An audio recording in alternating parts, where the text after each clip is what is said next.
Good evening, visitors. Welcome to the Australian War Memorial's Last Post ceremony.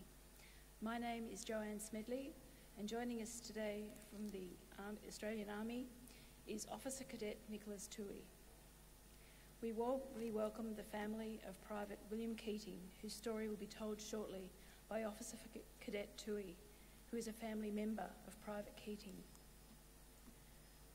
We welcome the veterans who have served, those that are still serving, and the families that support them. We acknowledge the members of RSL and Services Clubs Association, RSL Victoria and RSL Queensland, who are watching the broadcast of this ceremony across Australia. During this evening's ceremony, wreaths will be laid at the base of the pool of reflection by family and visitors. Please stand and join in the singing of the National Anthem.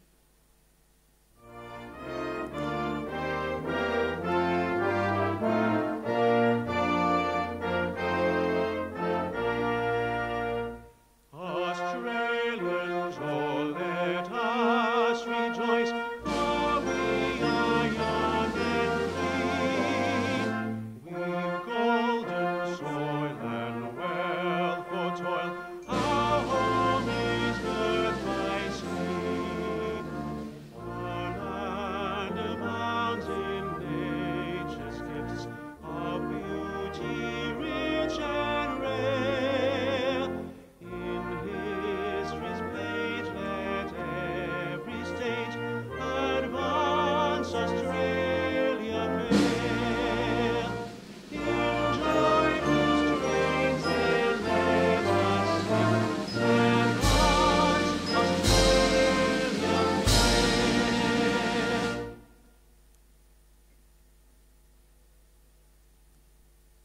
The Australian War Memorial was the vision of Charles Bean, Australia's First World War official historian. Bean landed with the Australian troops on Gallipoli and stayed with them at the front through to the end of the war. The idea of this national memorial and museum came to him at Pozières, France, in the depths of the bloody fighting of 1916. Bean's idea was that this would be a place where families and friends could mourn loved ones buried in faraway places. It would also be a place that could help all Australians understand what these men and women had endured and what they had done for us. Bean's vision, to which we remain true, is best expressed as inscribed in the entrance to the memorial's galleries. Here is their spirit in the heart of the land they loved, and here we guard the record which they themselves made. Tonight we will read the story behind just one of those on the Roll of Honour, which lists the names of more than 102,000 men and women who have given their lives for us in war and operations for more than a century. But first we present a lament, Flowers of the Forest. Wreaths or floral tributes will now be laid at the base of the pool of reflection.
Today, we remember and pay tribute to Private William Keating. William Keating was born in 1890 to John and Ellen Cross near the town of Darnham, Victoria. Known to his family and friends as Will, he attended Catholic school in Warragul, worked as a farming assistant, and served for 18 months in the Citizens Military Forces. Will was described as being of medium height and build, with reddish hair and blue eyes, and he later played football for his unit. Keating enlisted in the Australian Imperial Force at Warragul on the 15th of April 1915 and undertook his training at the military camp at Broadmeadows near Melbourne. Having trained as a stretcher bearer, he sailed for Egypt with a reinforcement group for the 6th Field Ambulance 7 months later. The Gallipoli campaign had all but ended by the time he arrived, so Keating spent the following months in Egypt, where he was transferred to the newly raised 14th Field Ambulance, which sailed for France in June 1916. Less than 2 weeks after arriving in France, the 5th Australian Division, of which the 14th Field Ambulance was part, participated in a costly and unsuccessful attack at Fromelles on the night of the 19th of July 1916. In less than 24 hours, the Australians suffered 5,533 casualties. Throughout the fighting and afterwards, stretcher bearers from the 14th Field Ambulance carried hundreds of wounded men between the Latrue aid post behind the Australian front line and an ambulance loading post further to the rear. William was described during this time as being reticent about himself but responsible for many brave deeds and received great praise from his chief. Despite its severe losses, the 5th Australian Division remained in the Fromelles area. Several weeks later, Keating was admitted to hospital, suffering from a serious case of appendicitis and transported to England to recover. He did not return to the front until June 1917, when the focus of British operations shifted north into Belgium in preparation for a major offensive that would be later known as the Third Battle of Ypres. As part of this offensive, Australian troops were involved in a number of attacks that began with the Battle of Menin Road on the 20th of September 1917. Stretcher bearers from the 14th Field Ambulance were attached to the 1st and 2nd Division Medical Services to support casualties incurred during the fighting. On the 21st of September 1917, Keating was carrying wounded men along the Menin Road between Huge Crater and Hellfire Corner, when Australian stretcher bearers were subjected to German shell fire. Keating was hit in the back by fragments from a high explosive shell, killing him instantly. Aged 26 at the time of his death, Keating was buried at the Menin Road South Military Cemetery near Ypres.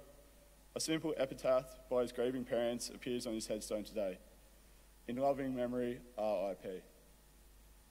Aged 26 at the time of his death, Keating was buried at the Menin Road. Keating's family received a letter from him 2 days after receiving news of his death. Although the historical record does not provide information as to the nature of the letter, his sister Ellen devoted great energy and described herself as very anxious about tracking down her brother's possessions, finding information regarding the nature of his wounds, and finding a photograph of his grave. Private William Keating is listed on the honour roll to my right, among almost 62,000 Australians who died while serving in the First World War. This is but one of many stories of service and sacrifice told here at the Australian War Memorial. We now remember Private William Keating, who gave his life for us, for our freedoms, and in hope of a better world.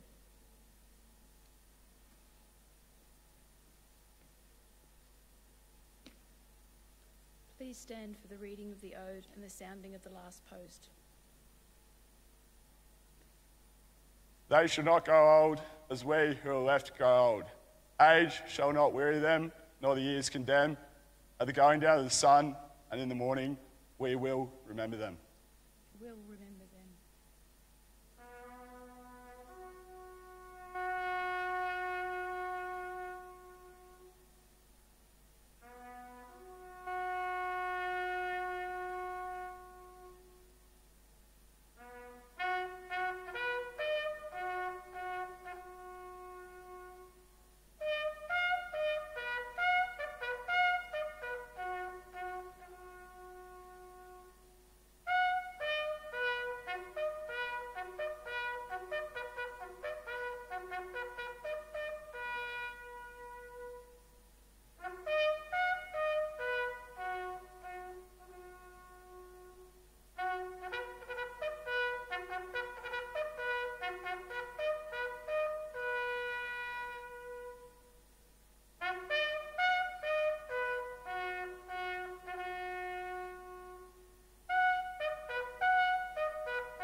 lest we forget.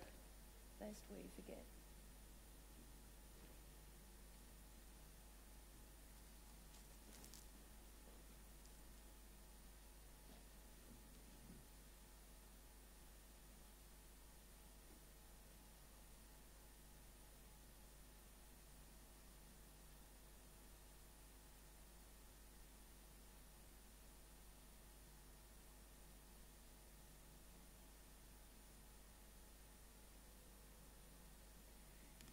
We leave you this evening with the words of the memorial's founder, Charles Bean. Many a man lying out there at Pozières or in the low scrub at Gallipoli with his poor, tired senses barely working through the fever of his brain has thought in his last moments, well, it's over. But in Australia, they will be proud of this. Ladies and gentlemen, girls and boys, that concludes the last post ceremony. We thank you for visiting the Australian War Memorial and wish you all a very good evening.